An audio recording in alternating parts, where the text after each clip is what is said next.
Mortos não transgridem a lei de Deus.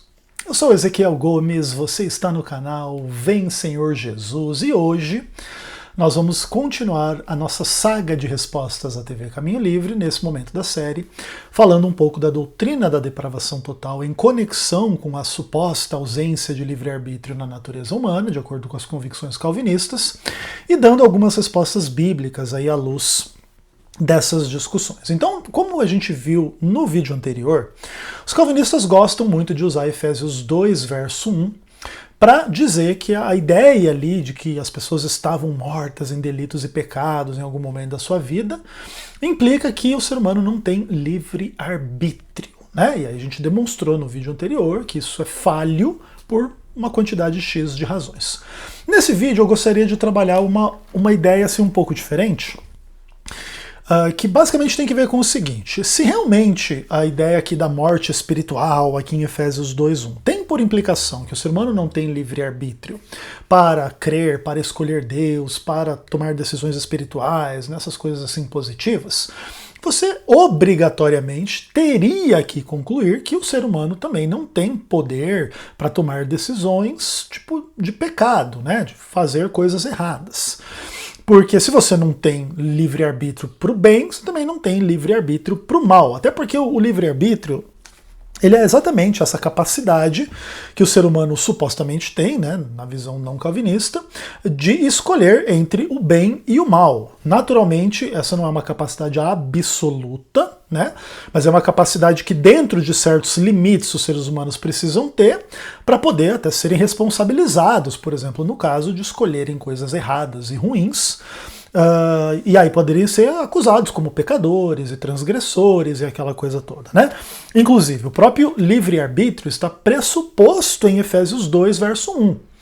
Porque se nós estávamos mortos em delitos e pecados, nós estávamos escolhendo fazer delitos e pecados. Por isso nós éramos moralmente condenáveis, e aí no contexto da graça Deus nos dá vida, nos dá perdão, nos dá transformação, tudo aquilo que significa vida, vamos dizer assim, né?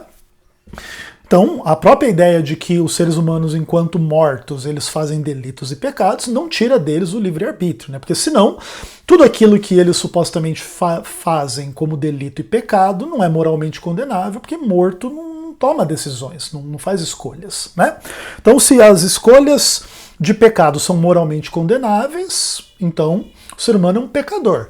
Agora, se as escolhas de pecado não existem, porque o morto não escolhe, aí não tem pecado, na verdade, né? Só que, obviamente, os calvinistas, eles não gostam muito que a gente trate as coisas nesses termos, porque, obviamente, isso tudo vai revelando o quanto que a retórica calvinista ela parece interessante, legal, assim, numa primeira instância, depois você vai analisar com mais profundidade, você percebe que é uma quantidade enorme de idiotices sendo ditas aí em nome de falsas interpretações da palavra de Deus. Eu queria comentar um pouco sobre esse assunto de uma forma geral, para vocês assim se situarem um pouco na questão como um todo. Vamos então voltar um pouco assim à ideia da morte, tá? Vocês sabem que eu gosto muito do tema da morte. Esse é um tema assim muito legal, muito importante, muito interessante, que basicamente está um pouco na base de toda a discussão do Evangelho, né? O Evangelho, inclusive, existe em função da morte, que existe em função do pecado, que existe em função da decisão de transgressão lá de Adão e Eva, de fazer o que Deus tinha dito para não fazer. Aí tem toda uma inspiração diabólica ali, uma tentação para que o ser humano fizesse, para que aí o pecado existisse, e o pecado existindo, aí vem a morte. O Novo Testamento, inclusive, vai dizer que o diabo é aquele que tem o poder da morte, que em tese, assim, inclusive, tem um pouco dessa imagem de que o diabo é o responsável pela morte, é aquele que criou a morte, é aquele que deseja a morte das pessoas, a condenação e aquele papo todo, tá? Beleza. Então, a morte ela é absolutamente essencial no contexto do Evangelho. E, acima de tudo, a própria ideia da morte de Jesus Cristo, aquele que é Deus e homem, e quando ele ressuscita, etc., contextualiza, né, aquilo que é a mensagem absolutamente central do Evangelho, né, que conforme Paulo resume lá em 1 Coríntios capítulo 15, que ele entregou aos coríntios aquilo que ele primeiro recebeu, que Cristo morreu por nós, né, pelos nossos pecados, e ressuscitou ao terceiro dia, aquela coisa toda. Então a morte é uma coisa muito central assim, no Evangelho de uma forma meio que geral. Então agora aqui Paulo faz uma aplicação referente à morte, né, no contexto aqui de Efésios 2, verso 1. Ele nos deu vida quando a gente estava morto em delito e pecado. Então a gente precisa se aprofundar um pouco nessa ideia da morte, até para entender se realmente o que o nosso amigo Paulo está querendo dizer, se é realmente o que o calvinista deduz e conclui ou não. Né? Então vamos lá para a palavra de Deus, naquela que é uma das descrições mais diretas, mais importantes da Bíblia a respeito do que é morte, do que acontece quando as pessoas morrem, que é Eclesiastes capítulo 9. É muito divertido ver assim calvinistas ou arminianos ou católicos ou vários outros cristãos aí mortalistas tentarem se desvencilhar de Eclesiastes, que agora praticamente se torna um livro não inspirado, né? Que é um livro só para falar aqui da Terra, de uma perspectiva corporal terrena, e que não vai fazer referência a essa coisa dessa suposta alma imortal que será torturada eternamente, que inclusive é uma convicção da maioria dos calvinistas. Eu sou muito curioso para saber o que o Paulo César pensa sobre esse assunto, né? Porque o Paulo César nunca se manifestou muito, pelo menos assim, do que eu já vi sobre esse tema. E eu tenho muita curiosidade de saber se ele crê que a alma é imortal, que as pessoas vão sofrer eternamente no inferno nessa alma imortal e etc e tal, né?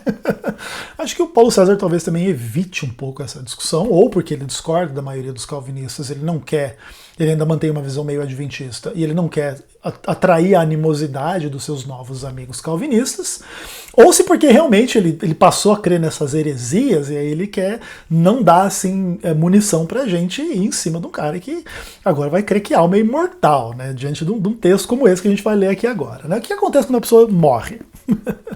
Aí a Bíblia diz assim: porque os vivos sabem que hão de morrer, mas os mortos não sabem coisa nenhuma. Nem tampouco terão eles recompensa, porque a sua memória jaz no esquecimento. Amor, ódio e inveja para eles já pereceram, para sempre não têm eles parte em coisa alguma do que se faz debaixo do sol. Tudo quanto te vier à mão para fazer, faze-o conforme as tuas forças, porque no além para onde tu vais, não há obras, nem projetos, nem conhecimento, nem sabedoria alguma, né? Então aí é uma descrição bem simples, bem direta da morte, do que acontece com a pessoa quando ela morre, né? Também é muito engraçado ver os calvinistas ou os imortalistas de uma forma geral tentando argumentar em cima dessas coisas, querendo dizer assim que o texto de Eclesiastes está errado, porque, por exemplo, aqui diz que o morto não terá recompensa. Não, mas ele terá sim, então isso aqui não é uma descrição do que acontece, porque blá blá blá. Veja, olha só. O morto não terá recompensa nenhuma. Até os ímpios, para serem punidos, passarão pela segunda ressurreição. Não é verdade? Conforme diz lá o Apocalipse. Aí eles vão se arregimentar ao longo da cidade santa. Lá em Apocalipse 20 vai descer fogo do céu e vai consumir eles, né? Junto com o diabo e aquele papo todo. Então, tipo assim, né? Até os ímpios, para serem punidos, têm que ressuscitar, porque senão realmente, de fato, eles não teriam recompensa, eles não teriam nem essa punição, né? Porque, de fato, o que acontece com o morto? O morto está inconsciente, não sabe nada, etc. E aqui, dentro desse aspecto, é interessante que o texto diz o quê? Que o morto não sabe coisa nenhuma, amor e ódio já pereceram para ele, o que demonstra uma coisa interessante. Tanto aspectos positivos quanto negativos já deixaram de existir. Então, se você toma Efésios 2:1 de uma forma literal, o homem não tem livre-arbítrio porque está morto em delito e pecado, mas também não tem pecado. Porque o morto, se você toma literalmente o que acontece quando a pessoa morre, não tem aspectos positivos, que por exemplo seria o livre-arbítrio, mas também não tem os aspectos negativos, que seria o pecado, porque amor, que seria o livre-arbítrio, o ódio, que seria o pecado, pereceram. Todas as características positivas e negativas do ser humano perecem quando ele morre, né? Por isso você não pode tomar Efésios 2, verso 1 como sendo uma descrição de morte literal. Até mesmo quem diz que a morte ali é espiritual já tem que admitir isso, porque se fosse literal, obviamente o texto estaria totalmente equivocado. Então, como eu expliquei para vocês ontem, a aplicação da metáfora da morte a esta situação, tanto em Efésios 2, verso 1, quanto em Colossenses 3, verso 3, que aplica a mensagem inversa, o cristão está morto por aceitar a Cristo e só quando Cristo voltar é que a vida vai se manifestar. Essas duas imagens elas são para ser tomadas de forma metafórica para ensinar algumas verdades a respeito da relação do salvo com o pecado. Né? Então, por exemplo, no caso do perdido com o pecado. Então, o perdido que se entrega ao pecado, porque está fazendo escolhas de pecado, ele está morto. Em que sentido? Não num sentido literal, mas num sentido segundo o qual ele não tem a vida eterna, ele não tem a salvação, ele não tem aquilo que vai conduzir à vida, né? Por isso ele está morto e ele vai ser condenado. Essa que é a verdade. Então, essa é a imagem da morte espiritual ali em Efésios 2, verso 1. Tá bom? Porque se for de outra forma, o ser humano daí não tem livre-arbítrio. Mas se não tem livre-arbítrio, não tem pecado. Você duvida? Então, vamos dar uma olhadinha aqui, por exemplo, em Isaías capítulo 65, vamos dar uma olhadinha ali no verso 12. Né? Aí ele fala aqui, vamos começar no verso 11, que ajuda a contextualizar um pouco melhor. Mas a vós outros, que vos apartais do Senhor, no calvinismo é impossível se apartar do Senhor, não é verdade? Apostatar, negar o Senhor, etc. E tal. O texto bíblico diz o exato oposto, né? Tanto é possível se apostatar do Senhor, se apartar do Senhor, como alguns o fazem. E a esses que se apartam do Senhor, Deus manda um recado. A vós outros que vos apartais do Senhor, os que vos esqueceis do meu santo monte, e que preparais mesa para Deus a fortuna, e misturais vinho para o Deus destino, também vos destinarei a espada, e todos vos encurvareis à matança. E aí ele explica o motivo. Por quê? Porque chamei e não me respondestes. Falei e não me atendestes. Mas fizestes o que é mal perante mim e escolhestes aquilo em que eu não tinha prazer. Muita coisa legal para a gente falar aqui sobre as bobagens calvinistas à luz do texto bíblico, como o texto bíblico de fato é. Então, começando enfatizando de novo essa ideia da apostasia, de se afastar de Deus, etc. Na visão da soberania de Deus no calvinismo, é impossível se afastar de Deus, porque mesmo que você se afaste, é porque Deus decretou que você se afaste, porque Deus assim quis, porque assim traria maior glória para Deus, porque assim Deus predestinou você, ou destinou você a fazer, e blá blá blá. Então, por exemplo, inclusive se o calvinismo fosse correto, essas pessoas aqui nem poderiam ser moralmente acusadas de fazer nada errado, elas estariam simplesmente cumprindo o decreto de Deus, não tendo livre-arbítrio, estão mortas em delitos e pecados, não têm liberdade de escolher nem o bem nem o mal, e isso aqui é só um teatro desse Deus hipócrita do calvinismo, tá? Se o calvinismo fosse verdade. Graças a Deus o calvinismo não é a verdade. O Deus calvinista é um falso Deus, é um demônio, essa aqui é a verdade também, para não ter meias palavras aqui. E aí, o que o texto bíblico diz? Que existem pessoas que sim se apartam de Deus, elas se esquecem do Monte Santo, e elas preparam mesa para a deusa riqueza e misturam vinho para o Deus destino, né? Que é uma coisa interessante do calvinismo, né?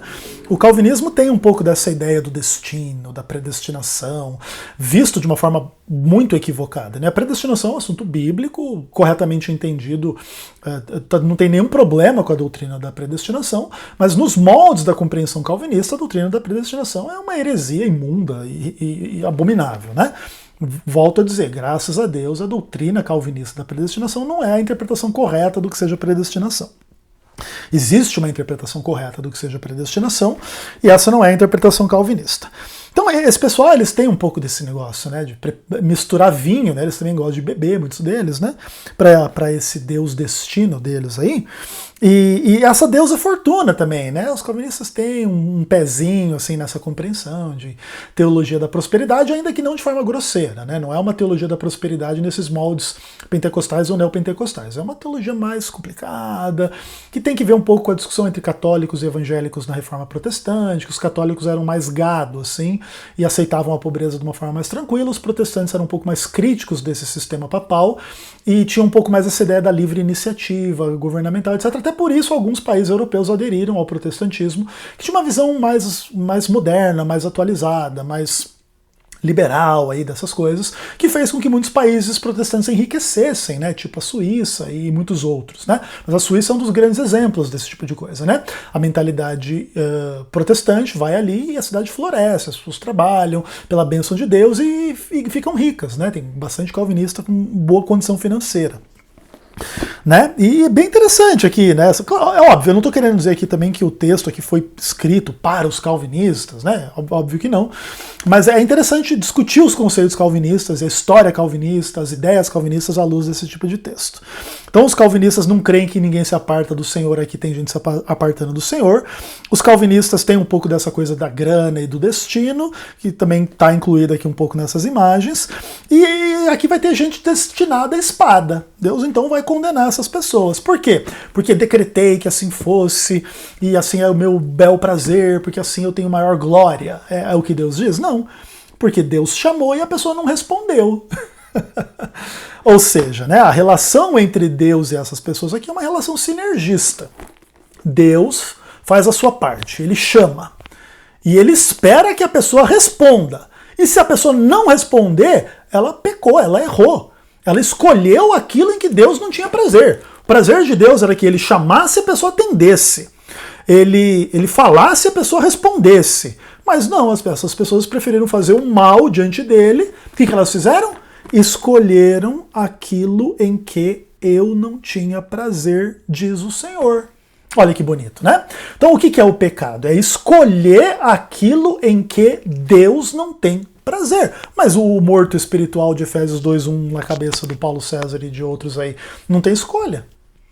Se fosse assim, não poderia se dizer que eles escolheram o que era mal diante de Deus e por isso estão mortos em delitos e pecados. Porque nem tem delito, nem tem pecado. Se a única alternativa que você tem na sua vida é fazer delito e pecado deixa de ser delito e pecado. Porque delito e pecado só pode ser delito e pecado se você puder não pecar naqueles aspectos específicos e você escolher fazer o mal. Então, por exemplo, você não era obrigado a ser um mentiroso, mas você escolheu a mentira. Opa, aí você é moralmente condenado. Você não era obrigado a fazer qualquer tipo de pecado XYZ aí.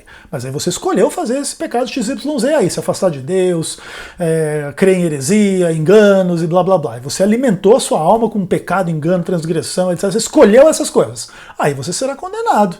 Ninguém vai ser condenado numa situação de morte espiritual onde não tem escolha, não tem livre-arbítrio, e louvado seja o Deus do calvinismo, que no final das contas é ele que predestinou as pessoas a se afastarem dele, prepararem mesa para o Deus destino e louvarem a Deus a riqueza, e assim, Deus chamou, mas predestinou eles a não responder o chamado. Deus falou, mas predestinou eles a não atender o que Deus falou. Aí Deus os predestinou a escolher o que desagradava a Deus para Deus poder dizer, agora eu vou destruir você, louvado seja eu. Que é esse Deus idiota do calvinismo, que é o Deus do Paulo César e da TV Caminho Livre. Beleza? Então é bem importante deixar claro que a Bíblia se afasta completamente dessa retórica calvinista. Esses conceitos calvinistas são absurdos. Eles só são levados a sério por pessoas que conhecem muito pouco dessas discussões, são muito superficiais, de uma forma meio que geral, ou já estão assim muito embotadas com esse engano, né? E aí ficam lá escrevendo milhares de livros, escrevendo essas bobagens todas e pregando heresia em cima de heresia, engano em cima de engano, mentira em cima de mentira, como se fosse a maior interpretação da palavra de Deus e blá blá blá. Assim, é uma piada, né? Calvinismo é uma piada. Nesse ponto fica claro e nítido para vocês, beleza? Então é isso, não terminei ainda a minha série em relação à depravação total e livre-arbítrio, a gente continua falando disso em breve. Um abraço.